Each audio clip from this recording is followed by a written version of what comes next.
She opened the door to another empty winter night and found a wounded outlaw collapsed in the snow, a gun slipping from his fingers. His eyes met hers, hollow with fear. And something else. She should have slammed the door.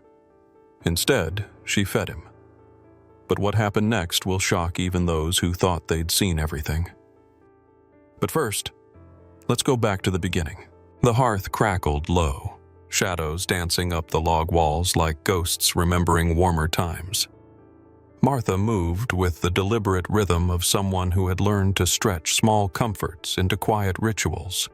She ladled stew into a chipped bowl, her hands steady despite the tremble of age that sometimes made the needle slip from her thread or the spoon clatter against enamel.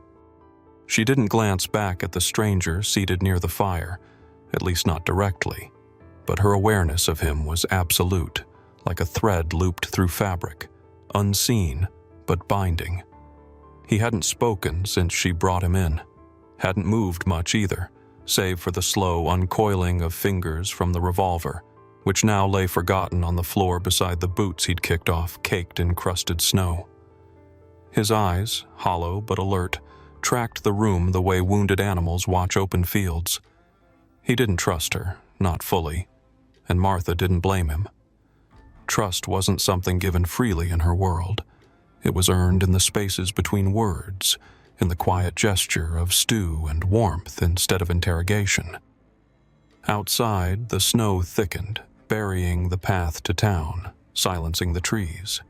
It was the kind of storm that kept men indoors and regrets closer than breath. Martha stirred the coals, added a split log, and finally turned. The light framed the stranger's face now, a thin gash across his brow, stubble clinging to a jaw clenched against pain or pride. Young, yes, but not boyish. He had that look men get when they've run too long, part fear, part feral resolve. But beneath it, a tremor, hunger, cold. Something more ancient. Loneliness, maybe. "You'll eat before you freeze," she said, setting the bowl on the table. His voice, when it came, was hoarse. "You don't know who I am." "No," she said, and met his gaze with a steadiness that startled him. "But I know what you are. Cold, hungry, and human." He blinked, as if unsure whether he should feel insulted or relieved. She returned to her rocking chair, pulled her shawl tighter, and stared into the fire. Her mind drifted, not to the poster in the sheriff's window, though she'd memorized it, but to another winter, long ago, when she had stood outside a stranger's door with nothing but frost-bitten hands and a secret too heavy to speak aloud. She hadn't been turned away then, and so she would not turn him away now. The silence in Martha's cabin was never empty. It had a weight to it, a lived-in depth that filled every creaking floorboard and every breath of warm air curling from the hearth. Nathan Cole sat near the window now, his profile barely touched by the lantern's glow. The stew bowl was clean, though he'd eaten it slow, like a man unfamiliar with the concept of plenty. He hadn't asked for more. He hadn't needed to. Martha had already set a second portion to warm, not out of obligation, but because her hands still remembered how to care, even if the world had long stopped expecting her to. He'd told her his name that evening, but not easily. It came only after a long pause, after she had brought him hot water in a dented basin and mended the fraying cuff of his coat without asking permission. "Nathan," he'd said finally. "Nathan Cole." Then the rest followed, as if once the name escaped, the dam cracked too. He didn't dramatize it. He spoke plain, like a man stating facts he wished weren't true. Robbery, guns, blood spilled in the name of other men's greed. A boy saved in a moment that cost him his future. "Didn't matter to them why," he muttered. "Only what?" Martha said nothing to that. She only nodded once and passed him the bread. Later, When the wind sighed harder through the cracks in the shutters, she sat in her rocker, a patch of quilt resting across her knees.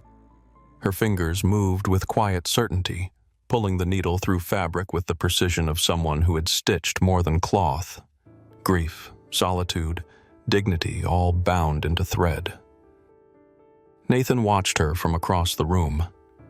He hadn't meant to stare, but it was hard not to. There was a steadiness in her movements, like the tide or old clocks. She wasn't fast, but nothing she did felt wasted. He asked her then, softly, "Why here? Why alone?" She didn't look up.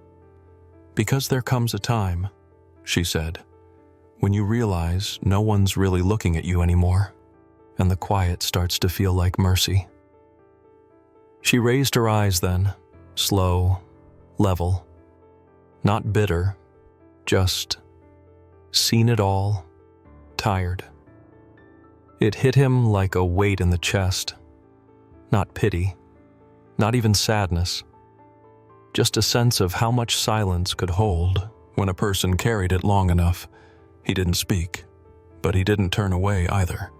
And for the first time in years, Martha felt the difference. The cabin had never felt so large as it did the morning he left. Empty spaces seemed to echo louder. The chair where he'd sat, worn smooth at the arms, stood still, like it was waiting for a body that no longer warmed it. Martha found the quilt he'd folded, left neatly at the foot of the bed. That, too, said more than a goodbye ever could. Men didn't fold things when they meant to come back. She didn't cry. That wasn't her way. But the quiet dug under her skin that day, gnawed at the edges of her resolve. She baked, though she wasn't hungry, cleaned a room that had never gotten dirty, fed birds that didn't come. The snow thickened again that evening, but she didn't bother to light the second lantern. There was no need for company light. Then came the knock. 3 solid taps that felt too real to be imagined. Her hand hesitated on the latch, some part of her still convinced it would be a neighbor, a stray, or maybe just the wind being cruel. But it was him. Nathan stood there in the doorway, framed by falling snow, not like a ghost or a fugitive, but like a man returned from war. His coat had been brushed clean, his face shaven, jaw firm, and eyes clear. There was something different in the way he held himself, not pride exactly, but peace that had settled into his bones. And in his palm lay the ring. No shine to it, just a thin band, dulled with years and weather.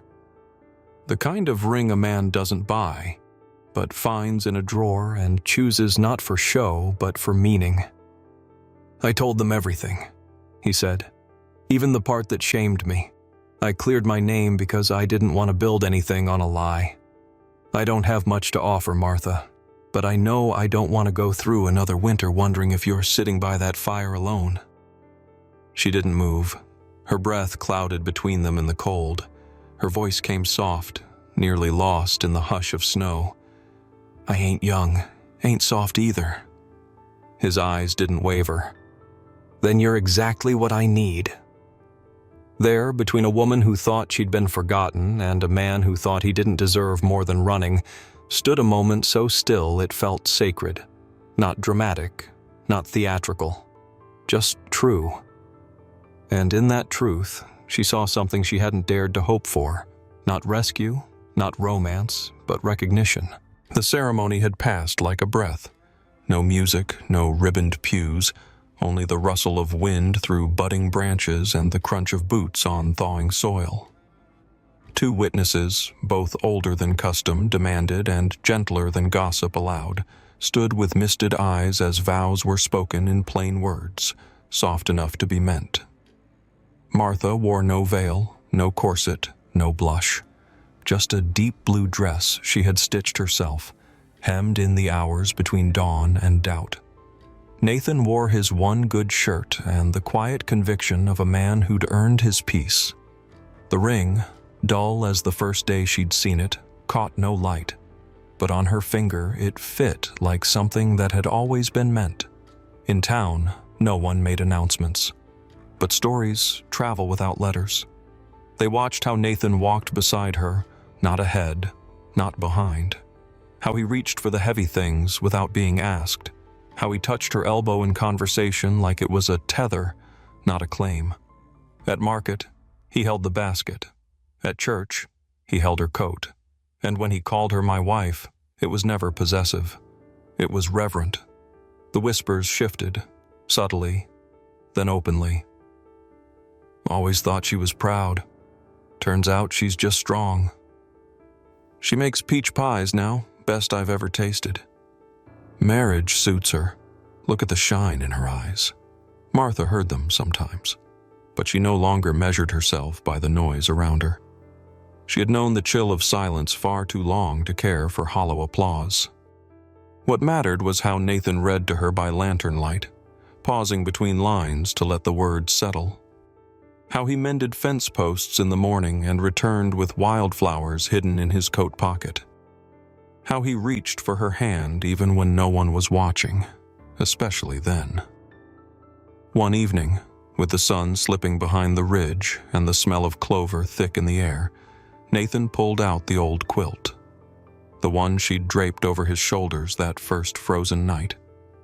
He held it with both hands, the gesture shy and sacred. "You saved me with this," he said. "Now it's yours again." Martha didn't speak right away. She took it, folded it across his lap, and sat beside him with a knowing smile. "No," she said, smoothing a corner. "Now it's ours." And in the golden hush of spring, the cabin no longer echoed with absence. It breathed. Martha Holloway, once invisible beneath years of quiet endurance, had not only been seen, but chosen. And in the way he looked at her, she finally saw herself.